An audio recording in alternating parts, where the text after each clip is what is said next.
자, 일단은 고전문법이라 할 때 고전은 언제냐면 옛날이지, 그지?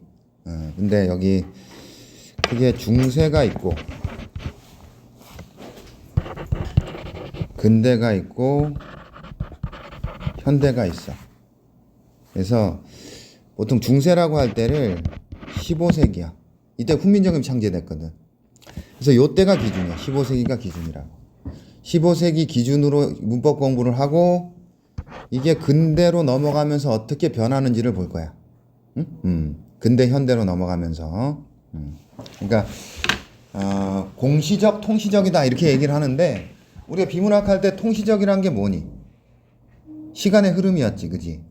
그러니까 현대 문법은 공시적이라 그래서 지금 이 순간의 문법만 보는 거야. 변화의 과정을 보지 않아. 지금 현대 문법이, 현재 우리가 쓰는 문법이 어떻냐를 공부하는 거고, 고전 문법은 옛날에 그랬는데 지금 어떻게 변하는지까지 보겠지. 그지? 지금 우리가 고전 문법대로 쓰고 있지 않으니까. 그래서 공시적뿐만 아니라 통시적으로도 봐야 돼. 말이 어렵지. 옛날에 이렇게 썼는데 지금 어떻게 변했냐 이것도 보란 얘기야. 말이 어렵지 뭐. 그리고 고전 문법의 정리는 어떻게 할 거냐면 의문 똑같아. 의문은 소리지. 그래서 소리와 관련된 부분을 얘기할 거고 이 소리가 어떻게 되겠어? 표기되지, 그지? 표기. 이걸 또 어떻게 표기하느냐를 볼 거야. 앉아. 오늘 고전 문법 좀 정리할게. 앉아서 A4지에다가. 소리가 어떻게 표기됐는지를 볼 거야. 이건 우리 현대 문법에서도 소리와 표기로 문법 사항을 구분해서 일단 보자라고 해서 제일 처음에 얘기했어요. A4지로. 그 다음에 문법. 중세 때 문법이 어땠는지 요 순서대로 볼 거야. 알겠지? 이것도 마찬가지로 잘 정리해 놓고 공부하고 얼마 안 돼. 고전 문법은 한 장? 앞뒷면이면 다 정리할 수 있고 좀 더 넘어가든가 그럴 거야. 얼마 안 되니까 이것도 잘 공부해둬. 자, 그러면 먼저 의문부터.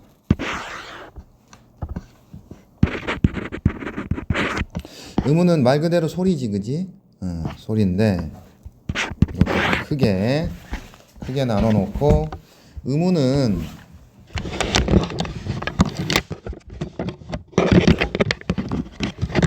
우리가 현대문법에서와 마찬가지로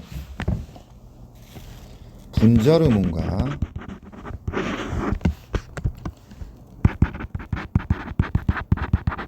비분절 의문이 있다. 그치? 분절과 비분절 현대문법 봤으니까 분절과 비분절이 있다. 자, 그리고 분절 의문은 다시 자음, 모음, 반모음 이렇게 우리는 공부했잖아. 현대문법에서는, 그지? 요거는 중세는 이렇게 나눠 놓을게. 편의상 초성, 중성, 종성. 초성, 중성, 종성으로 나눠서 설명할게. 지금 이거 표기 아니야, 발음이야. 소리 나는 거. 소리가 어떻게 나느냐. 초성, 중성, 종성 뭔지 알지? 자, 그 전에 일단은 초성, 중성, 종성 모두 통틀어서 일단 여기다 좀 적어보자. 의문 중에서 현대국어에 없는 의문이 있어. 중세 때 쓰인 거. 자, 몇 개 써볼게. 따라서 한번 그려봐. 비읍 아래 이응이 있는 거. 순경은 비읍이라 그래. 이런 거 없지 지금? 그 다음에 반치음. 삼각형. 좀 이상하게 생겼지? 일단 써보자. 반치음. 그 다음에 여린 히읗. 예디응. 아래야. 요렇게 5개. 일단 5개 써놓자.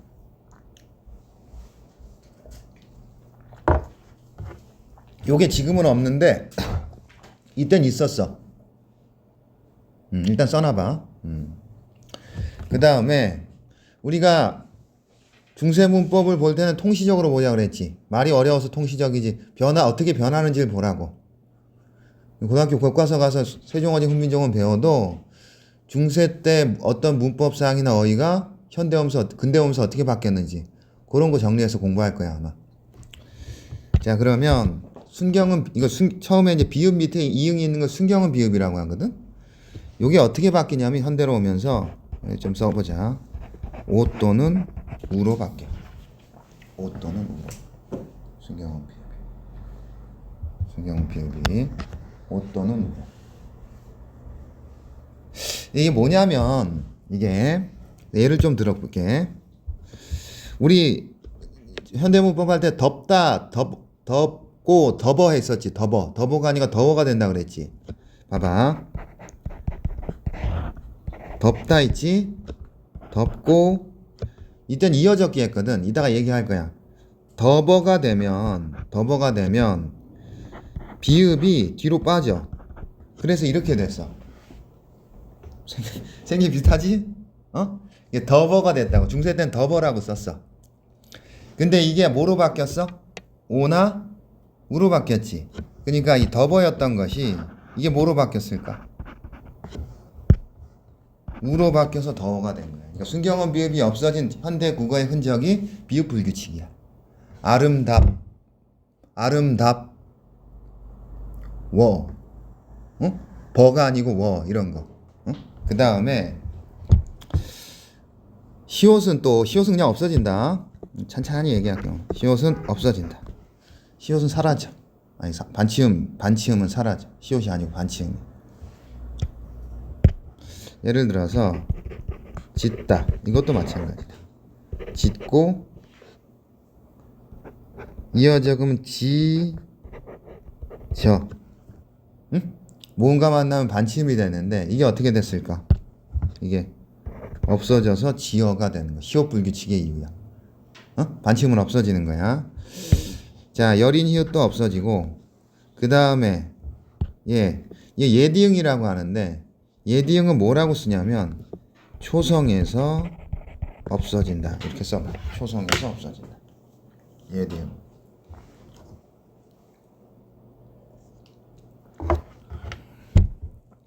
뭔 소리냐면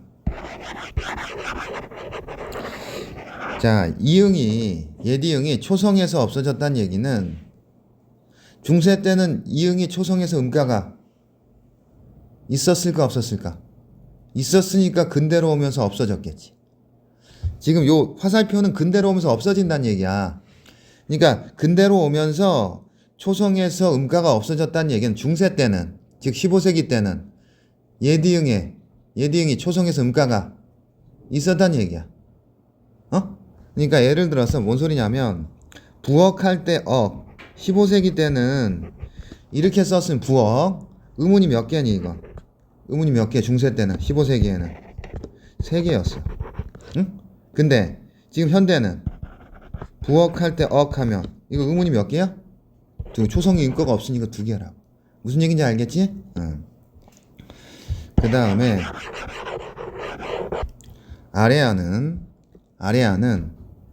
이렇게 단계별로 없어지는데 17세기는 둘째 음절 이하에서 으로 없어져. 써놔봐. 아래아가 점 하나 찍은 거야. 너네 나중에 고전문 좀 읽어보면 이 점란 찍힌 거 있어. 둘째 음절 이하에서 으로 없어지고 18세기에 가면 첫째 음절에서 아로 없어져. 잘 알아서 표시해. 둘째 음절 이하에서 으로 없어지고 그 다음 18세기 가면 첫째 음절에 아래아가 아로 없어진다고. 예를 하나 써볼게. 자, 15세기에 이렇게 리을이다. 가잘, 리을. 요게 17세기는 둘째 음절부터 으로 없어진다 그랬지? 그러면 첫째 음절은 아래아가 남고 반치음 없어지면서 이렇게 되고. 되겠어? 그 다음에 이게 16세기라고 하죠. 뭐 세기는 중요한 게 아니야. 그 다음에 18세기 가면서 이게 아로 없어져서 가을 이렇게 된다고. 16세기, 18세기 이렇게. 그래서 가잘이 뭐가 된 거야? 가을이 되는 거라. 이해되지? 요렇게 해서 자 의문이 없어졌다. 요런 것들이. 자 그 다음에 되겠지? 요런 게 있었구나. 그 다음 초성부터 얘기할게. 초성에는 초성 어두자운군이라고 쓰고 어두자운군이 있었고 된소리가 있었어. 이렇게 써놓자. 어두자운군과 된소리.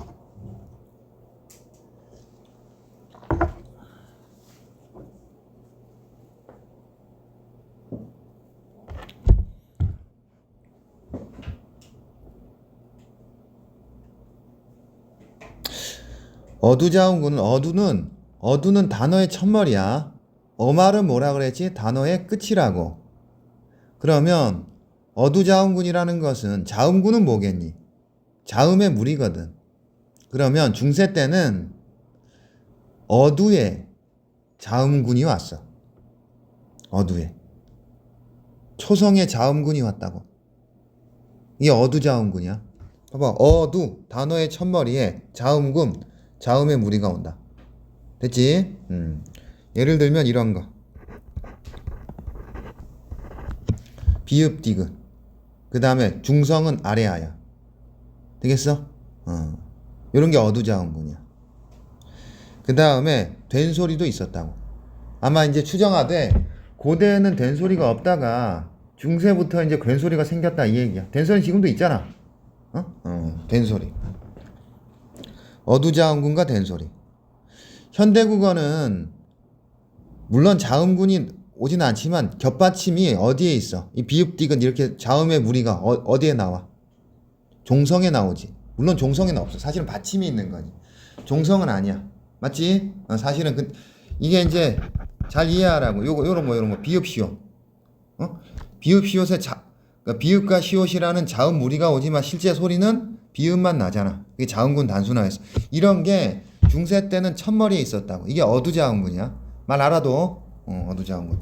자, 그 다음에 중성은 모음이야. 모음은 중요하다 이거. 양성, 음성. 양성과 음성. 이렇게. 중세 때는 양성 모음과 음성 모음이 있었어. 요걸 좀 알자. 양성에는 아가 있다. 그럼 이 반대되는 음성은 뭘까? 아에 대응하는 음성이 어일 거라고. 그렇지. 그 다음에 양성에 오가 있어. 그러면 반대되는 음성이 뭘까? 우가 있겠지. 그 다음에 양성에 점 하나 찍는 아래아가 있어. 여기에 대응하는 음성이 의야. 그 다음에 이는 중성이야. 이렇게 해서 단모음이 7개다. 중세 때 단모음이 7개야.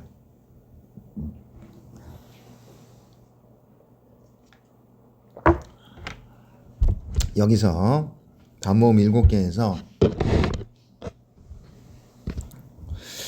근대로 가면 근대 아까 뭐가 없어진다 그랬지? 아래아가 없어진다 그랬지, 그지? 그러면 아래아가 없어지고 애하고 애가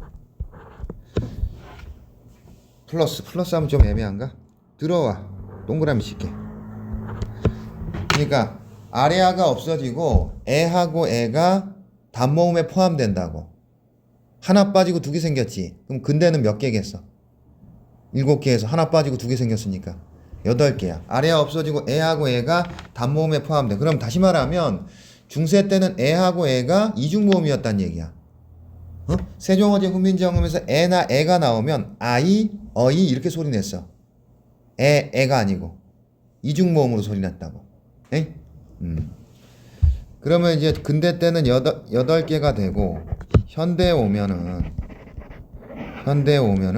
여기에 우리 선생님이랑 그 현대문법 할 때 단모음 중에서 이상한 거, 그러니까 이중모음 같은 단모음이 있다고 해서 현대 의문 체계에서 뭐가 있냐면 외하고 위. 이게 소리가 사실은 왜, 위, 입술이 변하거든. 혀의 위치나 입술 모양이 변하면 이중모음이야. 왜, 위는 단모음처럼 실제로 소리 내기는 어려워. 근데 단모음에 포함해놨어. 이게 현대국어에 포함됐어. 그럼 현대국어는 몇 개야?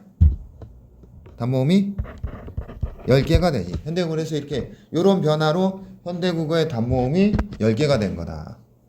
되겠지? 지금 소리하고 있는 거야. 소리. 표기 아니야. 소리야. 종성은 현대국어 종성 몇 개니? 7개지, 그지? 가느다란 물방울. 이거 받침 아니야. 소리. 응? 현대국어는 가느다란 물방울 7개잖아. 그래서 받침이 뭐 여러 가지라도 소리는 7개만 나잖아. 그게 표기가 소리로 될 때 바뀌는 게 교체적 음절의 끝소리였잖아. 종성, 중세 때의 종성은 8개야.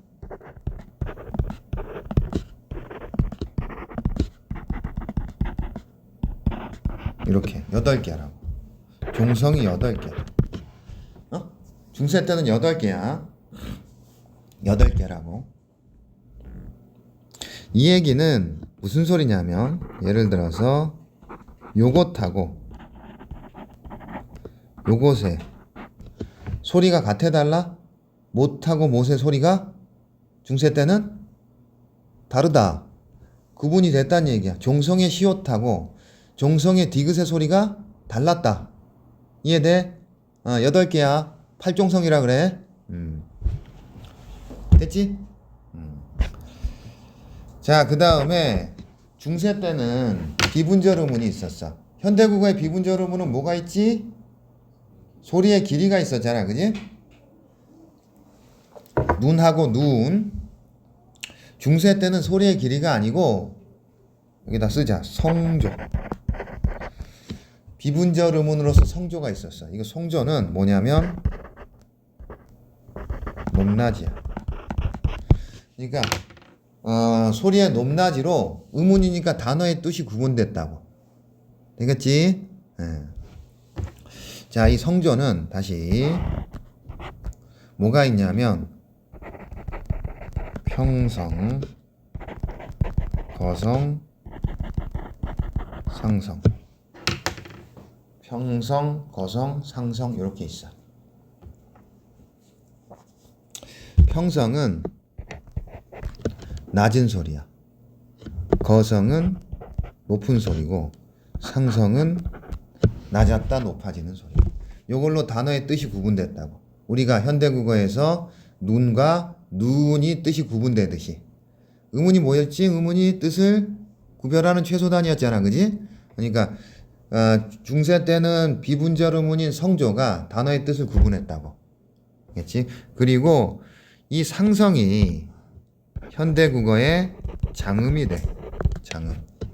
긴 소리라고.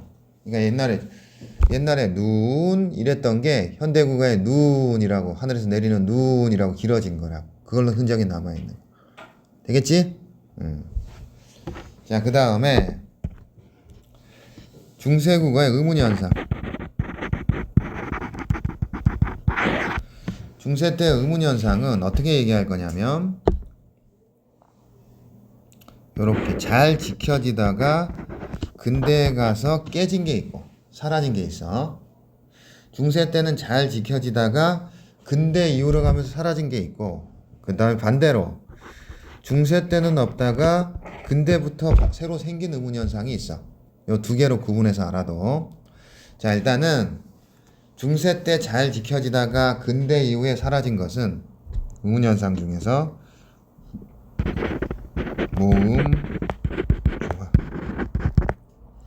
모음조화라고 쓰자. 모음조화는 양성모음은 양성모음끼리, 음성모음은 음성모음끼리 어울리는 거야. 아까 위에서 양성과 음성모음 구분해 놨지, 그지? 예를 들면 나라는 체언에 목격적 조사가 오면 중세 때는 이게 쓰였어. 랄. 아래아가 쓰인 랄이 쓰였다고. 나 양성이야, 음성이야? 아니까 양성이고 랄 양성이지. 근데 이게 현대에 오면 어떻게 되니? 나를 현대국어는 이렇게 쓰잖아. 그럼 나는 양성인데 르는 뭐야? 음성이니까 근대식으로 오면서 아래아가 없어지면서 이 이유는 아래아가 없어져서 그래. 아래아가 있을 때는 짝이 딱 맞았지. 근데 아래아가 없어지면서 모음조가 깨진다고. 이건 형태소 사이뿐만 아니라 하나의 형태소 내에서도 일어나.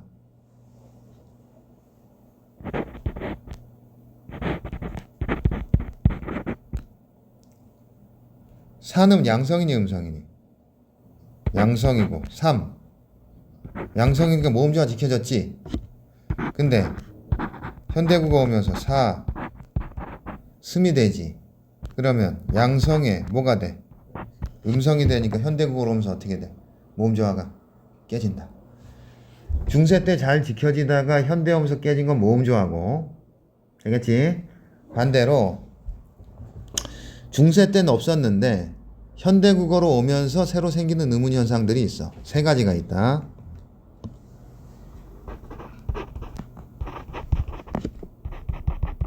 두음법칙, 구개음화, 원순, 모음화. 두음법칙, 구개음화, 원순, 모음화는 중세 때는 없었어. 근대 오면서 생기는 의문 현상이야. 두음법칙은 뭐냐면, 두음법칙은 단어의 첫머리에 니은이라 리을이 오는 걸 꺼리는 거야. 두음법칙이. 이런 거야. 알 거야 이거. 여자. 중세 때는 여자라고 썼을 거라고. 두음법칙이 적용됐어 안 됐어? 안 된 거야. 그러다가 현대국어는 뭐가 되니? 여자. 이게 두음법칙이라. 중세 때는 여자라고 쓰다가 현대국어에 오면서 여자라고 써. 이게 두음법칙이야. 구개음화는 뭔지 알지? 어? 중세 때는 구디라고 읽고 썼어. 구디. 우리 굳이 그렇게 얘기할 때. 디라고 썼다는 얘기는 구개음화가 적용 안 됐다는 얘기지. 근데 현대국어로 오면 뭐라고 읽어? 지라고 읽는 건 뭐가 적용된 거다? 구개음화가 적용된 거다. 원수모음화는 뭐냐면, 원수모음이 뭐냐면 입술을 동그랗게 만드는 모음이야. 원수모음은 뭐가 있냐면 오나 우가 원수모음이야. 오나 우. 오나 우가 집에서 겨울 보고 발음해보면 입술이 동그래지거든.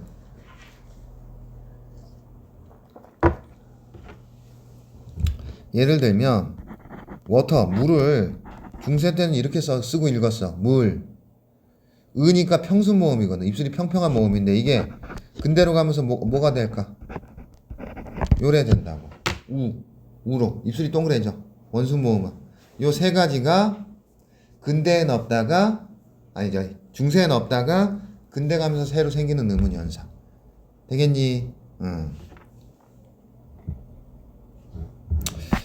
자, 그 다음. 자, 요렇게가 이제 발음을 한 거야. 의문. 그 다음 표기 보자. 얼마 안 돼. 빨리 얘기할게. 표기는 이제 쓰는 거야. 중세 국어의 표기는 쓰자. 대원칙이 소리 나는 대로 표기하는 거. 중세 표기는 소리 나는 대로 표기한다. 중세 때는 무조건 소리 나는 대로 표기. 현대 국어는 어떠니?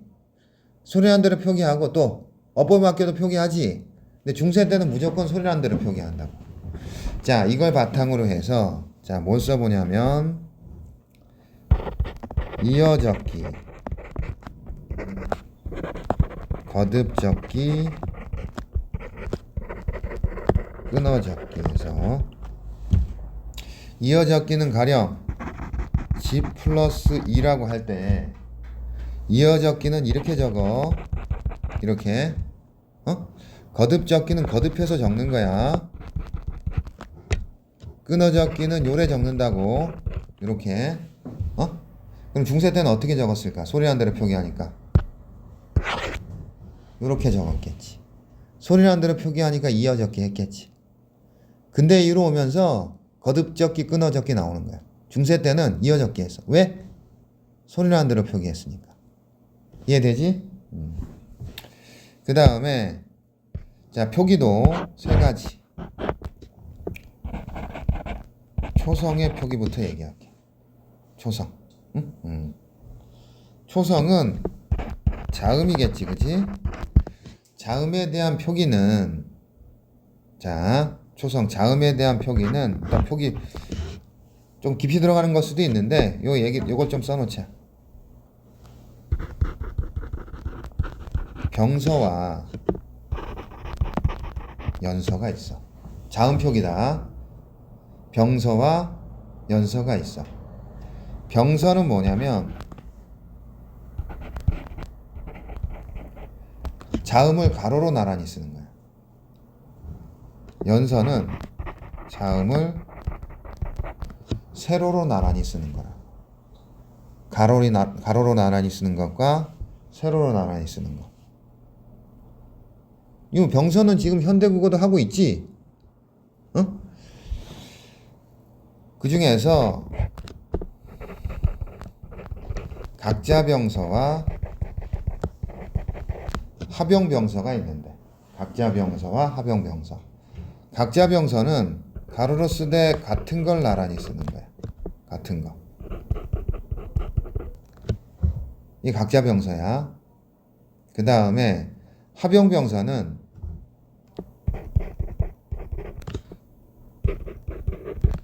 다른 걸 나란히 쓰는 거라고. 됐지? 어렵지 않지? 병서는 가로로 나란히 쓰는 건데 각자병서와 합용병서가 있어.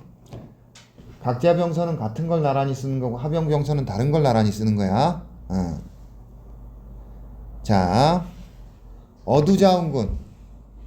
어두자운군은 어두의 소리에 무리가 온다 그랬어. 그지?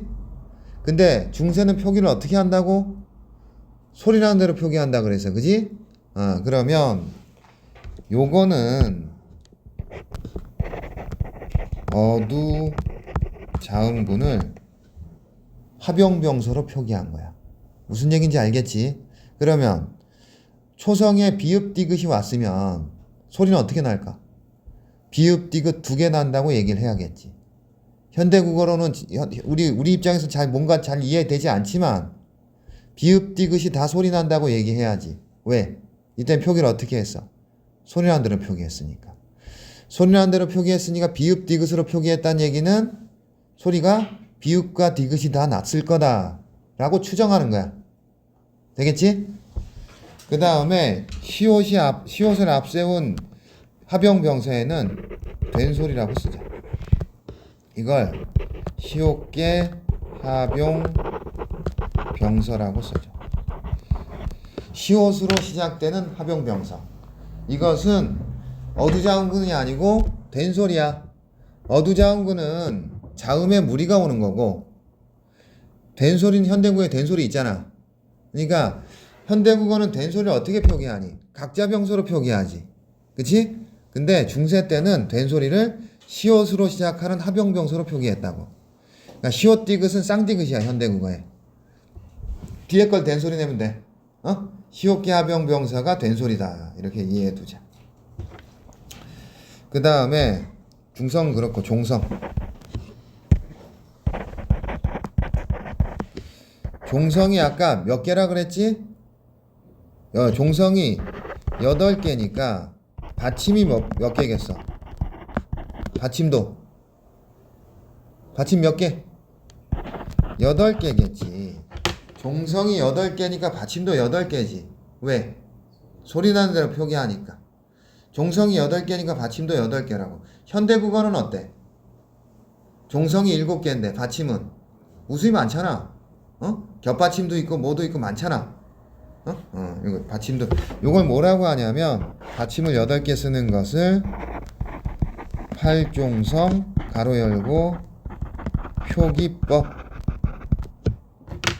그래서 팔종성 하면 종성이 8개 되는 거고 팔종성법 하면 팔종성을 표기하는 방법이야.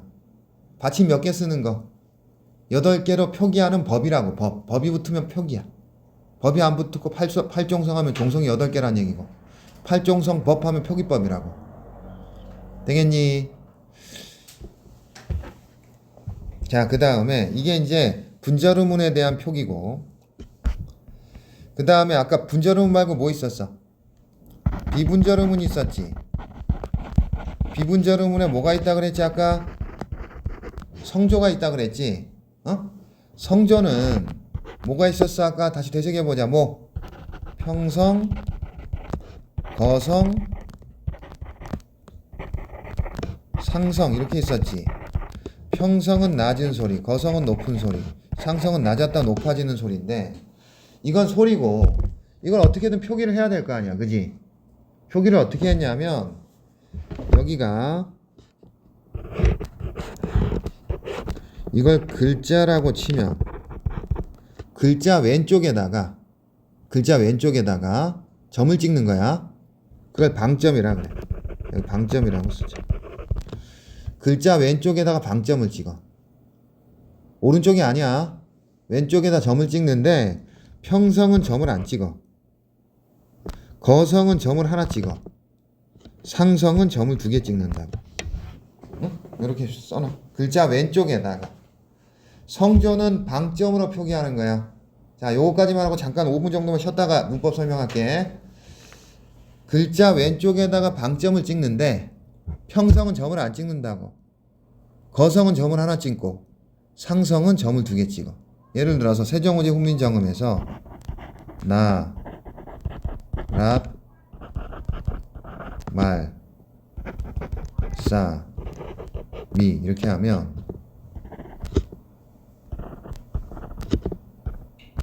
점만 찍고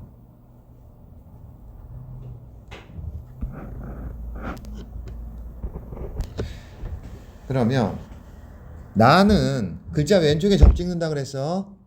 나는 점이 있어 없어? 왼쪽에 찍으니까 나는 점이 없으니까 뭐겠어? 평성으로서 낮게 소리 내겠지. 랏은 점이 있니 없니? 하나 있지. 어떻게 소리 내야 돼? 높게 소리 내야 돼. 근데 사실은 이게 거성이 아니고 이게 그 입성까지는 나중에 보면 되는데 받침이 기역 디귿 비읍 그러니까 소리가 기역 디귿 비읍으로 종성이 나면 짧게 소리 낸다고 해서 입성이라 그래. 근데 아무튼 점이 하나 찍혀 있으니까 높게 소리 내야지. 그 다음에 말은 뭐야? 점이 2개 찍혔으니까 낮았다 높아지고 싸는 점이 없으니까 낮게 미는 점이 있으니까 하나 있으니까 높게 되겠니? 요게 성조고 성조를 방점으로 표기했다 이렇게 얘기하는 거야. 되겠니? 그러니까 소리를 어떻게 하겠어? 나, 랏, 말, 싸, 미 이렇게 소리를 냈다고 라고 추정하는 거지. 뭐 어떻게 알아? 그렇다고. 되겠니? 여기까지가 표기. 추가로 세로 적기 했고 지금 가로로 적잖아. 근데 옛날에 그 한문책 같은 거 보면 어떻게 적니? 그거 세로로 적지. 그거 주간. 옛날에는 종이가 없을 때 대쪽에다가 글을 썼거든. 대나무 쪽. 그러니까 세로로 적었다고. 그게 이제 종이 만들어지면서 계속 세로 적은 건데 이땐 세로 적었다고. 그 다음에 띄어쓰기가 없었어. 이때는. 띄어쓰기는 이제 현대로 넘어오면서 생기는 거야. 까지가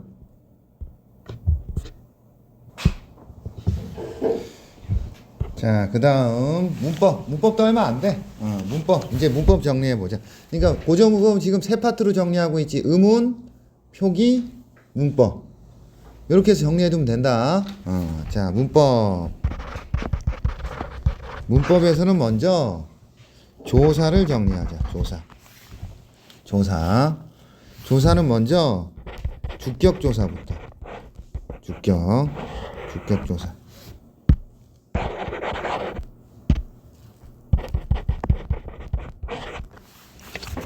주격조사.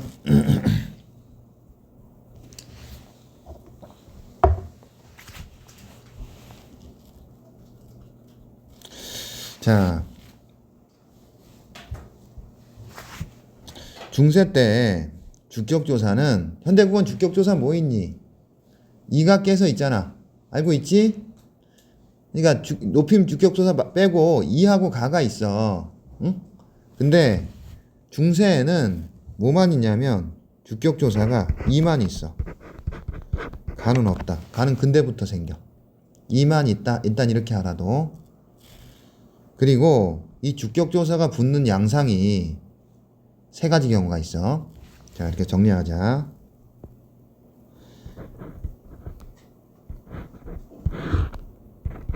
앞에 체언이 자음으로 끝나면 자음 이가 와서 이어적기 하고, 앞에 체언이 모음으로 끝나면 이가 와서 축약된다. 그 다음에 이모음으로 끝나면 제로 주격조사야. 3개. 예를 들어서 원래 거북인데 거북이라고 할게. 거북. 우리가 그냥 편하게 우리가 원리 이해하면 되니까, 정확하지 않아도 되니까 거북이. 그 다음에 부처님이야. 부처라고 쓴 거 두음법칙이 없었으니까 이렇게 국외음화가 적용이 안 됐으니 이렇게 썼겠지, 중세 때는. 그 다음에 비. 이렇게. 그러면 거북이, 부처님, 비 중에서 자음으로 끝난 체언이 뭐니? 거북이잖아. 그러면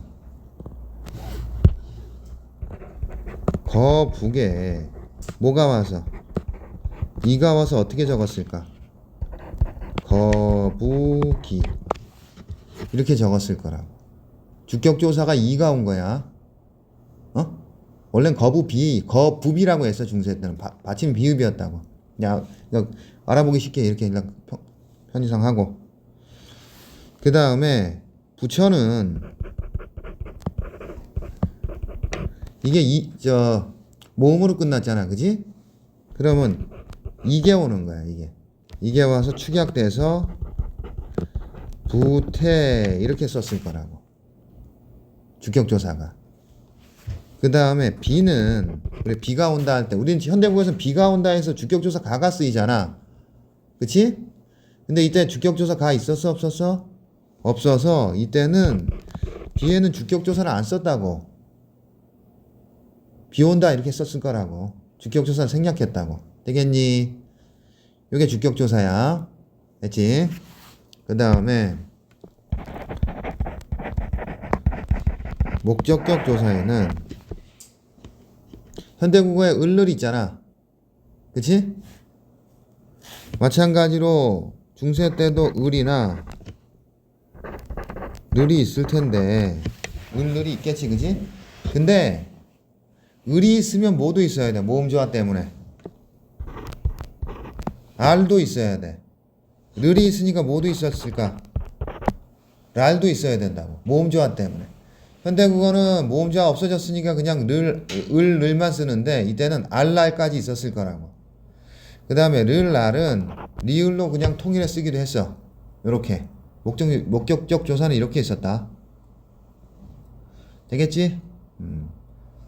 하나만 해보자.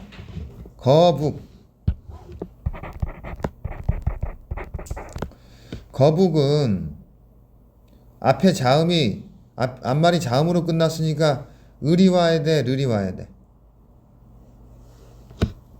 비일 때는 르이 오겠지. 자음으로 끝났으니까 뭐가 와야 돼? 알이나 을이 와야 되겠지.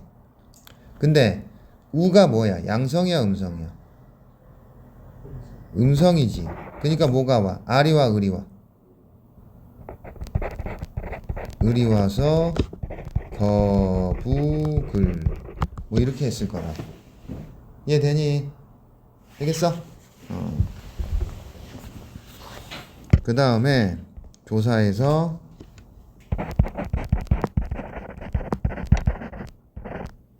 관형격 조사. 관형격 조사는 현대국어의 관형격 조사가 의가 있지, 그지? 의. 철수의 신발 할 때 의 있잖아. 이게 관형격 조사인 거 알지? 그러면 의가 있으면 마찬가지로 뭐도 있어야 돼, 모음조화 때문에. 아래야 쓰인 애도 있어야 돼. 아이, 애. 의가 음성이니까 양성 있어야 되겠지, 그지? 그 다음에 관형격 조사는 이때 시옷도 있었어. 시옷.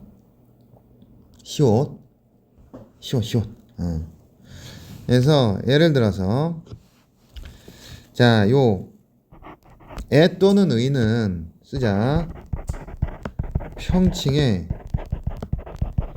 유정명사에 쓰는 관형격 조사야. 그러니까 높이지 않는 살아있는 것. 여기에 애 또는 의를 썼고, 시옷은 존칭의 유적명사 또는 무적명사에 썼다. 그러니까 살아있는 것 중에서 높일 만한 것 또는 무생물에 썼다고. 적용해보면 쉬워. 자, 살아있는 것 중에 거북이랑 부처님하고 비 중에서 살아있을 때 높이지 않는 게 뭐겠어? 살아있을 때 높일 필요가 없는 거 거북이겠지. 그러면 거북에 뭘 붙이겠어? 애야 의야? 의지. 왜? 얘가 음성이니까, 우가 음성이니까 마이너스 조사가 와야 될 거 아니야. 모음 조화 때문에. 이해돼? 그래서 중세문법에서는 양성과 음성 모음 기억해야 돼. 이걸 이어졌겠지. 그러니까 어떻게 쓰겠어? 거북의. 거북의 등껍질 뭐 이렇게 쓰겠지. 그지? 이렇게 얘기했겠지. 그 다음에 존칭의 유적명사는 뭐야? 높일 만한 거. 거북이, 부처님 비중에서. 부처님이지, 그지? 그러면 부처에 시옷을 붙여서 부텟 이렇게 썼을 거라고. 부텟 마음, 부처의 마음 이렇게 됐을 거라고. 현대국어로 따지면. 그 다음에 무적명사는 뭐야? 비지, 비, 레인, 비. 그럼 비에다가 뭐 붙이겠어? 시옷 붙였다고. 그래서 어떻게 돼? 빗소리. 빗소리. 비의 소리. 현대국어에 남아있지, 흔적이. 비소리인데 빗소리라고 하잖아. 이 사이시옷. 이게 관형격 조사의 흔적이야. 무슨 얘기인지 알겠지? 또는 사이소리 현상에서 된소리 나는 거 있지. 그거 한번 볼까? 밤길, 밤의 길. 요 소리 어떻게 내야 돼? 시옷 기억. 아까 시옷 기억 소리가 뭐였어? 시옷계 합형명사니까 된 소리잖아. 그래서 밤길이 아니고 뭐가 돼?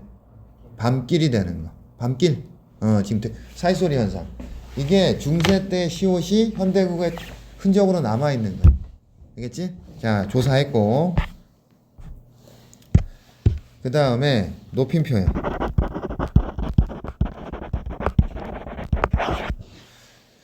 높임 표현은, 중세 때 높임 표현은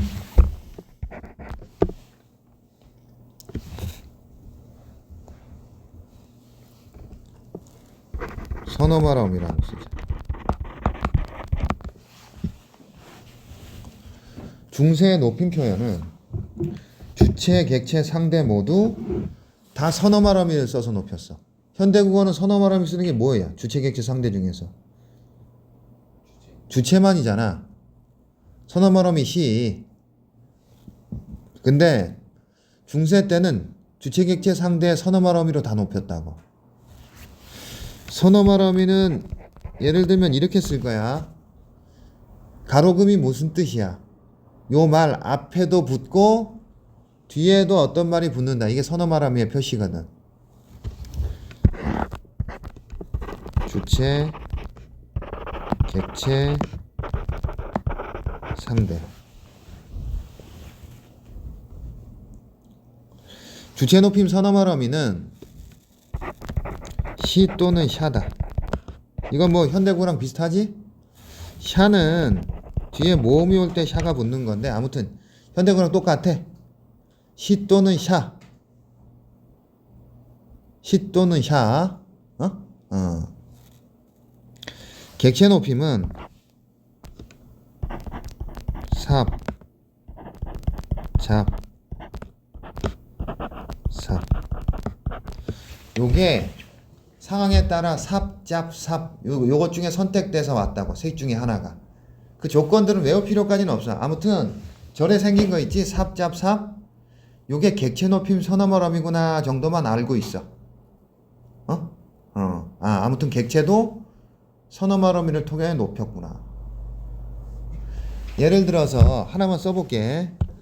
우리 받은, 현대국어에 받은 있지. 받은. 우리가 받은 것이라 해서 받은.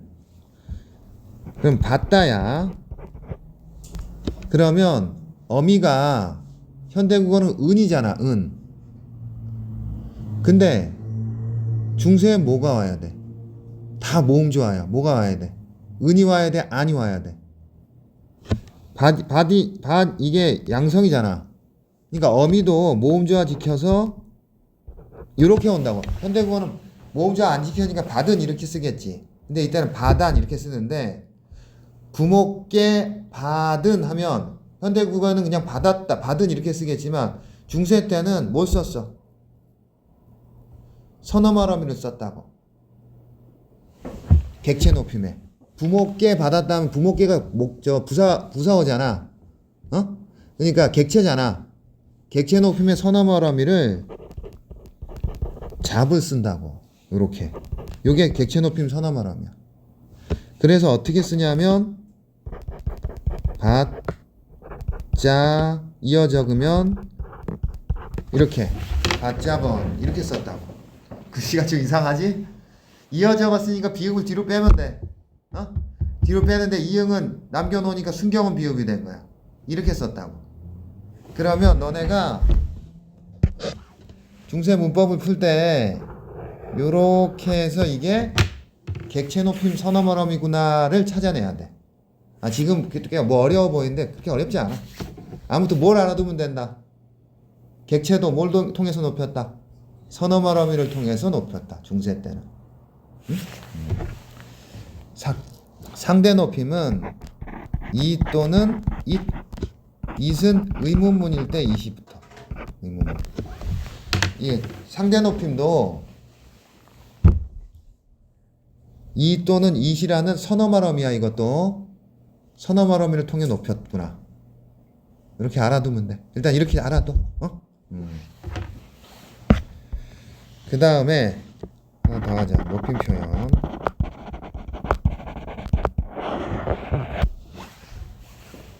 높임 표현. 아니 높임 표현이 아니고 잘못 썼다. 의문문. 높임 표현은 할 거. 의문문. 우리 현대문법에서 의문문 할 때 판정의문문하고 설명의문이 있었지. 응? A4지 공부해봐. 응? 쓰자. 판정의문문하고 설명의문이 있다. 의문문에는. 판정의문은 그렇다 아니다. 대답이 둘 중에 하나야. 설명의문은 설명을 요구하는 거라고. 그래서 이렇게 쓰자. 판정의문은 아계열이야. 설명의문은 오계열이라고. 아일 수도 있고 가일 수도 있어. 또 오일 수도 있고 고일 수도 있어. 아무튼 아계열, 오계열. 큰 틀로 이렇게만 알아두라고. 예를 들어서 내일 학교 가는 가겠어, 고겠어. 내일 학교 가는, 내일 학교 가냐 안 가냐 물은 것은 판정이야, 설명이야? 간다 안 간다 둘 중에 하나잖아. 내일 학교 가니? 간다 안 간다 둘 중에 하나지. 이게 무슨 의문이야? 판정이잖아. 그러면 내일 학교 가는 가야 가는 고야? 가는 가. 내일 학교 왜 가는 가겠어, 고겠어? 내일 학교 왜 가니? 지금 뭐 공부하러 간다, 청소하러 간다, 운동하러 간다, 뭐 얘기할 거 아니야? 이건 설명 의문이지. 그러면 가겠어, 고겠어? 내일 학교 왜 가는 고. 원리만 이해해 두라고, 원리. 그 다음에 2인칭 높이지 않을 때는 2인칭이 높일 대상이 아닐 때는 니은 다가 의문문이야. 니은 다가 의문문이야. 니은 다가. 너는 하면 2인칭이지. 그지? 너는 내일 학교 가서 무엇을 배우는다. 이게 의문문이야. 너는 내일 학교 가서 무엇을 배우는다. 이게 의문문이라고. 중세 때는. 의문 3개. 판정은 아계열. 설명은 오계열. 2인칭 높이지 않을 때는 니은다가 의문문이다. 되겠지? 다 했어. 그 다음에 하나만 더 얘기하자. 명사형 어미하고 명사 파생 전미사. 명사형 어미하고 명사 파생 전미사. 자, 이때 중세 때 명사형 어미는 쓰자. 옴이나 움이 있었어. 기는 일단 X 해놓을게. 기는 거의 안 쓰였어. 뭐 안 쓰인 건 아닌데, 완전히 안 쓰인 건 아닌데 거의 안 쓰이고 주로 옴이나 움이 쓰였다고. 현대국어의 명사형 어미가 뭐가 있니? 음이나 기가 있지. 그러니까 중세 때는 음이 아니고 옴이나 움이었다고. 그 다음에 중세 때 명사 파생 전미사는 음이나 암이었어. 음이나 암. 들어오자. 음이나 암이었다고. 이것도 마찬가지로 들어오자. 자, 음이나 암도 이게 모음조화 때문에 이렇게 쓰였겠지. 그러니까 다시 말하면 중세 때는 명사 파생 전미사와 명사형 어미가 구분이 됐어. 현대국어는 구분이 되니 안 되니? 구분이 안 된다고. 똑같이 음이야, 음. 자, 예문 하나 써볼게. 그렇게 웃음을 웃음. 그렇게 웃음을 웃음. 응? 그러면 이 앞에 웃음은 목적어 자리니까 품사가 뭐야? 명사니까 이건 뭐니? 전미사지. 명사니까 전미사일 거 아니야. 이해되지? 이게 이해되려면 현대문법을 잘 이해하고 있어야 돼. 그 다음에 이 뒤에 건 웃음을 웃다 자리니까 서술어 자리지. 그니까 동사라고. 그니까 이건 전미사야 어미야. 어미가 돼. 이해돼? 근데 요 둘의 형태가 어때 지금? 현대국어는 똑같지? 중세 때는 달랐다고. 그러면 이걸 중세 국어라고 뭐 해본다면 앞에 건 명사 파생 전미사니까 웃에 뭐가 와야 돼? 음이 와야 돼? 음이 와야 돼? 명사 파생 전미사니까 음이 와야지. 명사 파생 전미사니까 음이 와야 될 거 아니야. 명사형 어미는 옴이라고. 옴이나 움이고 명사 파생 전미사는 암이나 음이라고. 그러니까 명사 파생 전미사니까 음성 모음이니까 음이 와야 될 거 아니야. 그 다음에 후자. 웃음을 웃음할 때는 이것은 명사형 어미지. 그러니까 뭐가 와야 돼? 음이 오는 거라. 이해돼? 명사 파생 전미사는 아래하나 으라고. 명사형 어미는 옴이나 움이라고. 웃음을 웃음해서 얘가 명사라면서 여기 명사니까 얘가 뭐가 돼야 돼? 전미사가 돼야지. 명사니까 전미사잖아. 동사니까 명사형 어미고. 이해돼? 그러니까 중세 때는 명사형 어미와 명사 파생 전미사가 구분이 됐는데 여기서 현대국어는 구분이 안 돼서 그냥 웃음을 웃음 이렇게 쓰겠지만 중세 때는 웃음을 웃음 이렇게 썼을 거라고. 요걸 잘 정리해봐. 되겠니? 요게 중세문법 다야. 너네가 내신할 때 보게 될 것보다 좀 더 폭넓게 얘기한 거다. 되겠지? 까지.